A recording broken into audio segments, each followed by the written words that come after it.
say that. Yeah, I can. Why? You want to take picture? You have to tell me, excuse me, I want to take video. No, I don't. Don't take me video. The Bell Hotel crisis, when politics meets planning law. Picture this. A quiet Essex hotel becomes the epicenter of a legal and political storm that could reshape how Britain houses asylum seekers forever. The Bell Hotel in Epping isn't just another accommodation dispute. It's a powder keg that's already exploded once and threatens to ignite similar battles across the entire country. Right now, as you're watching this, 138 asylum seekers are living in legal limbo, caught between a high court order demanding they vacate by 4 p.m. on September 12th and a government desperately appealing that very ruling. But here's the twist that nobody saw coming. This isn't really about planning law at all. This is about precedent, power, and the uncomfortable truth that our asylum system is hanging by a thread. Let me take you inside the courtroom drama that unfolded this week, where Edward Brown KC, representing Home Secretary Yvette Cooper, made an admission that should send chills down every politician's spine.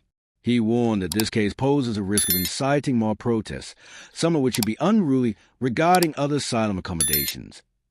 Translation: the government is terrified that if Epping Forest District Council wins, every local authority in Britain will follow suit, weaponizing planning law to block asylum accommodation in their patch. And they are absolutely right to be terrified. The Bell Hotel saga began innocuously enough. This establishment has been playing host to asylum seekers on and off since May 2020, through the pandemic, through multiple government changes, through Brexit's aftermath. For years, it operated quietly under the radar. But then something shifted. The political temperature rose, the protests began, and suddenly what had been an administrative arrangement became a battleground. The catalyst? A migrant staying at the hotel was charged with sexually assaulting a teenage girl. The story exploded across social media. Thousands descended on Epping in protest, and counter-protesters arrived to defend the asylum seekers' right to accommodation. Police in riot gear became a permanent fixture outside the hotel, their high-visibility vests and communication devices painting a stark picture of a community divided. But here's where this story takes a fascinating legal turn. Epping Forest District Council didn't challenge the government's asylum policy directly. They couldn't. Instead, they deployed the ultimate British weapon, bureaucracy. They argued that housing asylum seekers violated planning regulations. It's brilliantly mundane and absolutely devastating in its implications. Mr. Justice Eyre agreed, ordering all 138 residents to vacate by September 12th. But the judge wasn't naive about the broader implications. He initially turned down a last-minute request from the Home Secretary to dismiss the case entirely, recognizing the constitutional importance of what was unfolding. The government's panic is palpable in the court transcripts.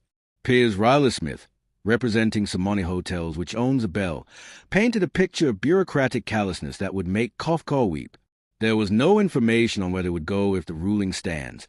He argued, claiming the judge had overlooked the hardships these asylum seekers would endure. Imagine being told you have days to pack up your life with nowhere to go, in a country where you're already vulnerable and marginalized. But the council's legal team, led by Philip Capel Casey, remained unmoved. They contended there was no strong justification for allowing the government's appeal. In their view, law is law, regardless of the human consequences. Planning regulations exist for a reason, and the government cannot simply ignore them because they find them inconvenient. This brings us to the heart of a much larger constitutional crisis that's been brewing for years. The British asylum system is broken, not just politically, but practically. The government has been stuffing asylum seekers into hotels, barges, and temporary accommodation because the proper infrastructure doesn't exist. It's expensive, unpopular, and increasingly legally challenged. The Bell Hotel case represents a collision of three powerful forces: a government desperate to appear tough on immigration while actually housing more asylum seekers than ever before, local communities feeling overwhelmed and unheard, and a legal system that doesn't distinguish between planning convenience and humanitarian necessity. What makes this particularly British is the weapon of choice, planning law. In any other country, this fight might be about human rights, constitutional principles, or immigration policy directly. But this is Britain, where the most devastating political battles are fought with the driest possible legal instruments. It's planning permission that might bring down the government's entire asylum accommodation strategy. The Court of Appeal judges reviewing this case aren't just deciding the fate of 138 individuals. They are potentially rewriting the rules for how Britain can house asylum seekers at all. If the government loses, expect a domino effect as councils across the country reach for their planning regulations whenever the Home Office tries to establish asylum accommodation. Edward Brown KC's warning about unruly protests isn't hyperbole. It's a recognition that this legal decision will have real-world consequences on British streets. The images of police in riot gear outside the Bell Hotel could become commonplace across dozens of similar disputes. But there's something even more troubling lurking beneath this legal drama. The government's own lawyers admitted that Yvette Cooper's rights were undoubtedly impacted by not being properly considered in the original application. This suggests a level of procedural chaos in how these decisions are being made that should concern anyone who believes in competent governance. The timeline is telling too.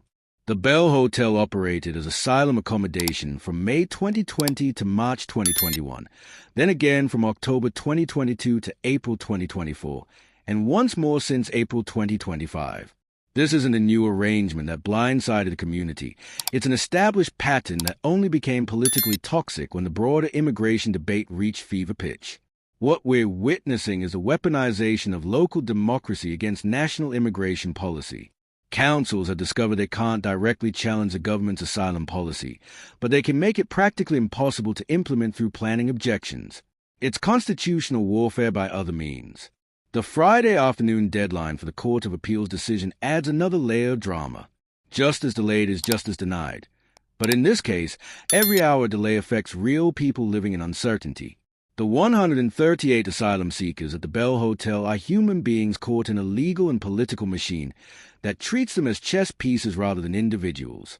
This case also reveals the uncomfortable truth about British attitude to asylum. The same communities that might donate to refugee charities or express sympathy for Ukrainian asylum seekers become hostile when the reality of housing asylum seekers arrives in their neighborhood. It's NIMBYism with potentially deadly consequences. The precedent being set here will echo through British politics for decades.